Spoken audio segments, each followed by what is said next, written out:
जरदारी दूल्हे और नवाज शरीफ दुल्हन को लाना चाहता है, मुल्क का सत्यानाश करने जा रहे हैं। सरबराह अवामी मुस्लिम लीग शेख रशीद कहते हैं कि फरवरी में डॉलर और पेट्रोल 300 का होने जा रहा है।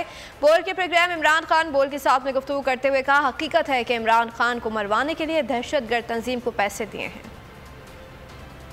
यहाँ दुल्हन और दूल्हे की लड़ाई है।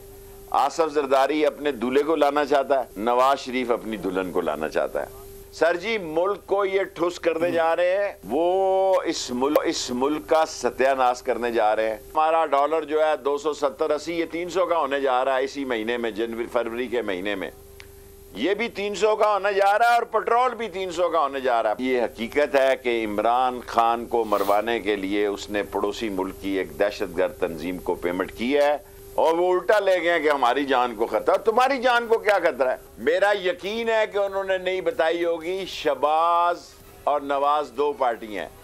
शहबाज ये हुकूमत चलाना चाहता है, नवाज शरीफ पुराने बयानिए पे जाना चाहता है। मुल्क के लिए एक लड़ाई की फजा बना रहे हैं ताकि इलेक्शन ना हो, कोई और हो जाए, झाड़ू फिर जाए।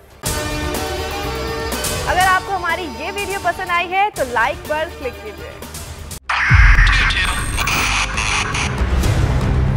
2022 बहुत सारे तोहफे भी देखे गया पाकिस्तान की आवाम को। पाकिस्तान की आवाम को एक तोहफा ये दिया कि आवाम को पता चल गया कि पाकिस्तान का मीडिया क्या है। साल 2022 में सबसे ज्यादा देखे जाने वाला चैनल बोल न्यूज रहा नंबर 1। हमने बहुत सारे शोज और ट्रांसमिशंस की, पूरा साल मुसलसल जदोजहद में निकल गया कि ये वोट ऑफ कॉन्फिडेंस के पीछे कौन लोग थे।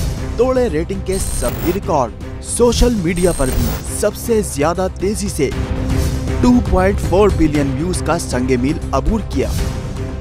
एंकर्स को भी आवाम में सबसे ज्यादा मकबूलियत मिली और सोशल मीडिया पर भी बोल रहा सब पर भारी। सब्सक्राइब करें और बेल दबाएं ताकि कोई खबर रह न जाए।